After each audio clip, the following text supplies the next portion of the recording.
Morning. आज अपन पढ़ेंगे कि संयुक्त राष्ट्र संघ में जो वर्तमान की व्यवस्था है उसमें क्या सुधार किए जा सकते हैं। तो कुछ एक बिंदु उसको अपन देखेंगे।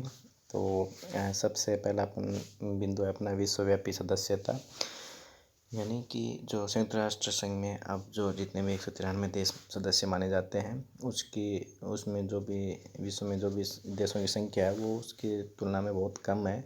अपने विश्व में देशों की संख्या लगभग 350 करीब हो चुकी है। तो ये एक तरीके का प्रस्ताव है कि लोगों का मानना भी है कि सभी देशों का इसके सदस्यता दी जाए, ताकि एक तरीके से लोकतांत्रिक तरीका होगा कि सारे देश इसके सदस्य बन जाए, नहीं कि कुछ इच्छुक या जो फिर जो इनके सिद्धांतों को पूरा करते हैं उन्हीं को इनका सदस्य बनाया जाए। बहुत बड़ी वजह ये होती है कि जो वीटो पावर होती हैं जो 5 देशों के पास में है, उनकी वजह से वो उसका प्रयोग करते हैं और अपने सिद्धांतों के अनुरूप जो देश नहीं होते उनको उसकी सदस्यता देने में आनाकानी करते हैं। दूसरे जो बिंदु है वह वीटो व्यवस्था में समुचित संशोधन। वीटो व्यवस्था में समुचित संशोधन यानी जो पाँच दो परमानेंट मेंबर हैं अपने, उन परमानेंट मेंबर को यूनो के बनाने के समय से ये पावर दिया गया है कि अगर वो किसी चीज़ को ना कर देते हैं तो फिर वो चीज़ यूनो में की कार्रवाई में अस्तित्व में नहीं आती है। तो इसे इनका वीटो पावर कहते हैं कि एक ही देश किसी भी कार्रवाई को रोक सकता है। तो इस इनके अधिकार की वजह से यूनो को काम करने में बहुत बार दिक्कत होती है। जो परमानेंट पार्किंस ने जो कहा है कि सुरक्षा परिषद में वीटो के बार बार प्रयोग व दुरुपयोग ने जितना अधिक संयुक्त राष्ट्र में जनता के विश्वास को डिगाया उतना अन्य किसी वस्तु ने नहीं। ये जो पावर एक्चुअल में दिया गया था उसको व्यवहारिक बनाने के लिए दिया गया था, ताकि पांचों देश बराबर समान समझे जाएं आगे। लेकिन इसी वजह से यूएनओ को चलाने में बहुत बड़ी दिक्कतें भी आई थी और वो आसानी से स्मूथली काम कर पाने में असफल भी रहा था, स्पेशली कोल्ड वॉर के टाइम पे। तो जैसे कतिपय विद्वानों का मानता है कि जैसे किसी देश ने आक्रमण कर दिया किसी देश पे या फिर कोई सैनिक कार्रवाई कर दी है कुछ ऐसे, तो उस छोटी मोटी जो घटनाएं होती हैं उसके ऊपर कैसे क्या कार्रवाई की जाए यूएनओ द्वारा, इसके ऊपर हर बार मतभेद होता है। यानी जैसे कि मान लो कि पाकिस्तान इंडिया पे अटैक कर देता है या फिर कारगिल वार हुआ, तो उस कंडीशन में यूएनओ को क्या करना चाहिए था उसमें मतभेद होता है। सारे पाँचों देश एक निर्णय पे नहीं पहुंच पाते और एक देश की वीटो पावर की वजह से वो सही तरीके से यूएनओ एग्जीक्यूट नहीं कर पाते अपनी पॉलिसीज़।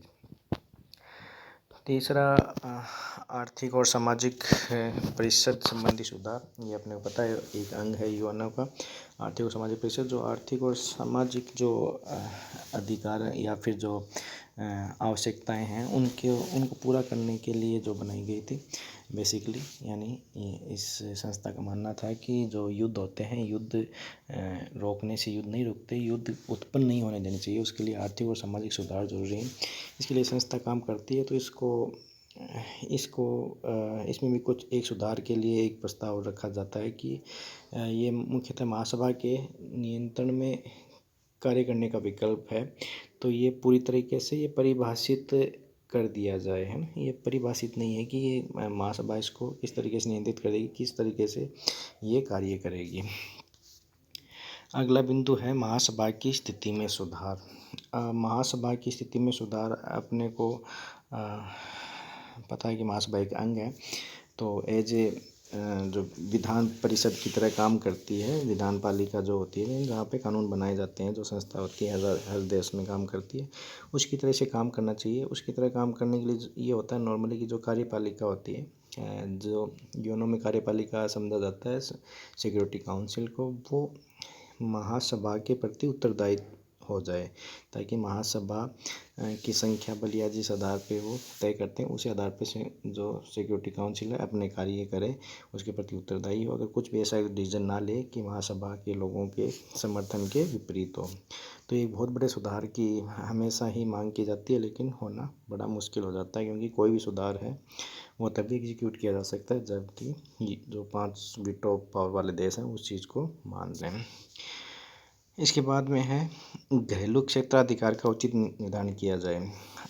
ये एक इम्पोर्टेंट इश्यू हमेशा रहता है कि चार्टर के अनुच्छेद 2 के खंड 7 में ये प्रावधान है कि चार्टर में जो कुछ भी कहा गया है उसके अनुसार संयुक्त राष्ट्र संघ को किसी भी राष्ट्र के घरेलू मामलों में हस्तक्षेप करने का कोई अधिकार नहीं होगा। मीन्स कोई भी घरेलू मामले हैं जो उसकी सीमा के भीतर के हैं उसके अंदर वो यूएनओ कोई भी कार्य नहीं करेगा। अब यूँ माना जाए कि अगर किसी देश की गवर्नमेंट ने फैसला किया जाए कि किसी देश में विभिन्न धर्मों को मानने वाले लोग रहते हैं और किसी एक धर्म विशेष के लोगों के खिलाफ कोई कार्रवाई करना शुरू कर दे, उनके अधिकार छीनने लग जाए, तो उस कंडीशन में क्या किया जाए? क्या उसे उसका घरेलू क्योंकि इस कंडीशन में कहीं भी उस देश ने दूसरे देश पर अटैक नहीं किया, केवल अपने देश के नागरिकों को ही परेशान किया जा रहा है, तो क्या उस कंडीशन में यूएनओ चुप रहे?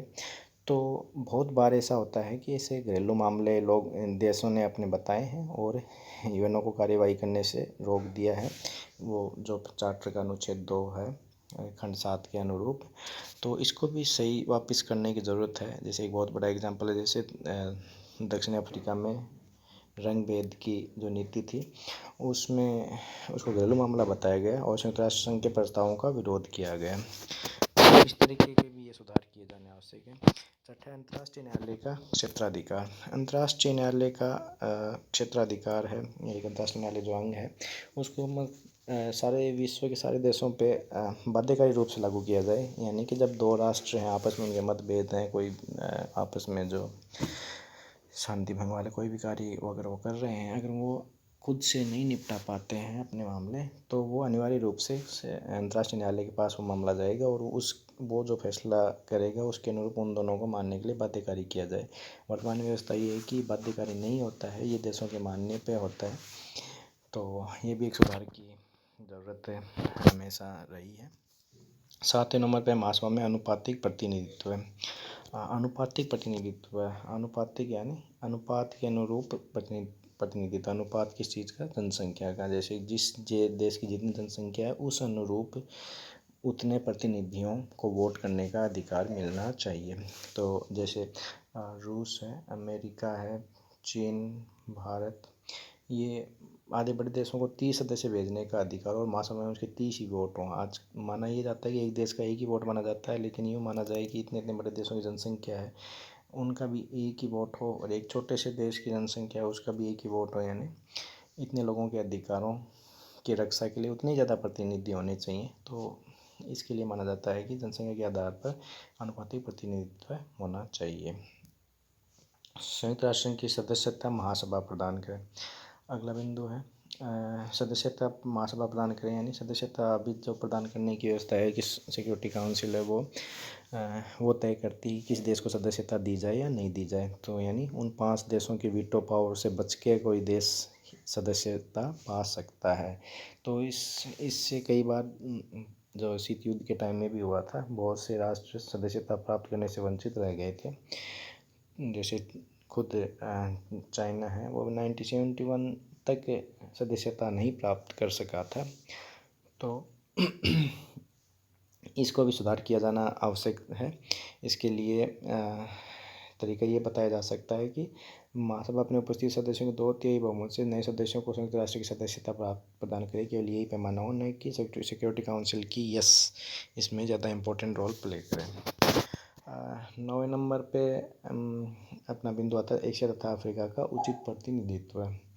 एशिया और अफ्रीका का उचित प्रतिनिधित्व मीन्स इन दो का नाम किस लिए, क्योंकि ये वो महाद्वीप हैं जहाँ पे सबसे ज़्यादा संख्या में देश भी हैं और उनकी जनसंख्या भी ज़्यादा है। छोटे छोटे देश हैं और गरीब देश हैं, विकासशील देश हैं। तो इनका उचित प्रतिनिधित्व मिलना चाहिए। उचित प्रतिनिधित्व मिलने का तरीका यही हो सकता है कि उनकी जनसंख्या के अनुरूप उनको वोट करने का अधिकार हो और इनके छोटे छोटे देशों में जो भी सारे देश हैं उन सबको उसका मेंबर भी बनाया जाए, ये भी तरीका हो सकता है। और तीसरा है कि जब इतनी संख्या में ज़्यादा सब मेंबर होंगे और सबको वोट करने के उतने अधिकार होंगे जनसंख्या के अनुरूप, तो अपने अनुरूप ये फैसला यूएनओ का अपने हक में करवा पाने में सक्षम होंगे। और अभी की व्यवस्था ये है कि सभी देशों को बराबर माना जाता है, तो जो यूरोपियन कंट्रीज़ हैं बहुत पावरफुल पड़ते हैं, इस वजह से वो अपने हक में फ़ैसला करा ले जाते हैं। इसके बाद में आता है 10वें नंबर पर सुरक्षा परिषद को सामाजिक कार्य सौंपने का सुझाव। ये सामाजिक कार्य सौंपने का जो सुझाव था ये सर कैडोगन द्वारा दिया गया था कि सुरक्षा परिषद को सामाजिक आर्थिक कार्य भी करे, लेकिन बहुत सारे लोग इससे सहमत नहीं, क्योंकि सुरक्षा परिषद का कार्य क्षेत्र बहुत ज़्यादा बढ़ जाएगा और कार्य क्षमता पे इस पर असर पड़ता है, क्योंकि जो उनका मुख्य कार्य है जो शांति भंग करने वाले कार्यों पर ध्यान देने वाले, वो ही अपने आप में बहुत बड़ा कार्य माना जाता है। इसके बाद में सुरक्षा परिषद की निश्चित अवधि में बैठक का मीन्स कि जैसे महासभा की बैठक होती है, उसी अनुरूप फिक्स कर दिया जाए कि साल में इस वर्ष इस टाइम पे इसकी बैठक होगी, तो जो भी प्रधानमंत्री हैं किसी देशों के, वो आपस में अपने टाइमिंग उस हिसाब से अपने सेट कर सकें, ताकि वो जब शामिल होंगे तो ज़्यादा प्रभावशाली माना जाएगा सिक्योरिटी काउंसिल की जो भी बैठक होगी। आज के समय में अचानक कभी भी जो सिक्योरिटी काउंसिल की मीटिंग में अगर कोई बिठाने का कोई भी ऐसा नया ऑर्डर निकाला जाता है, तो उसमें क्या होता है, सारे देश के जो बड़े प्रतिनिधि हैं, प्रधानमंत्री या राष्ट्रपति पद वाले, वो ज़्यादा भाग ले पाने में कई बार असमर्थ हो जाते हैं। 12वां पॉइंट है शक्तिशाली अंतर्राष्ट्रीय सैन्य बल, यानी यूएनओ का खुद का ही एक सेना हो। तो खुद की सेना होगी तो वो कहीं भी निष्पक्ष मानी जाएगी और किसी भी देश में जाकर अगर कोई आक्रमणकारी गतिविधि हो रही है तो उसके खिलाफ उसका प्रयोग किया जा सकेगा। आज के समय व्यवस्था क्या है कि सब देशों से सैनिक सहायता ली जाती है, तो कई बार सारे देश किसी मामले में अपनी सेनाएं भेजना नहीं चाहते हैं, अपने हित के अनुरूप वैसा फैसला करते हैं, तो यूएनओ के पास एक खुद का सैनिक बल तैयार नहीं हो पाता उस समय विशेष के लिए। अंतिम है आय के स्वतंत्र एवं विश्वसनीय स्रोत। अपने को पता है कि यूएनओ का जो भी खर्चा है वो सारे देशों के ऊपर ही इसका भार डाला गया है, यानी कि प्रत्येक सदस्य कम से कम 0.01% का न्यूनतम अंशदान करना होता है अपनी जीडीपी का। तो लेकिन ये भी अपन देखते हैं कि इसमें से जो बड़े बड़े देश हैं, अमेरिका, रूस, जापान, जर्मनी, फ्रांस, चीन, ब्रिटेन, इटली, कनाडा का योगदान 75% है। ठीक है, तो ये इतना करते हैं, बाकी जो 25% बचा हुआ है वो सारे देश मिल के करते हैं। तो ये अपने आप में एक थोड़ा गलत डिस्ट्रीब्यूशन है, क्योंकि इसे जो इतने ज़्यादा खर्चा इसका उठाते हैं तो ऑटोमेटिक ही माना जा सकता है इनका प्रभाव यूएनओ की नीतियों पे ज़्यादा पड़ सकता है। और दूसरा ये है कि ये भी अगर फिक्स कर दिया जाए, ये भी देश हैं सारे, ये अपना समय पर अपने जो भी इनका भार डाला गया है वो यूएनओ में वो रिसोर्सेज उपलब्ध नहीं करवाते हैं, इस वजह से यूएनओ कर्जे में ही माना जाता है। तो जब यूएनओ को अपने कार्रवाई के लिए पैसे ही नहीं मिलेंगे तो उसकी जो पॉलिसीज़ हैं या फिर जो कार्रवाइयाँ हैं उनको समय पर एग्जीक्यूट करना हमेशा ही मुश्किल माना जा सकता है। तो ये सब बिंदु थे यूएनओ के रिफॉर्म के, यानी सुधार क्या क्या किए जा सकते हैं।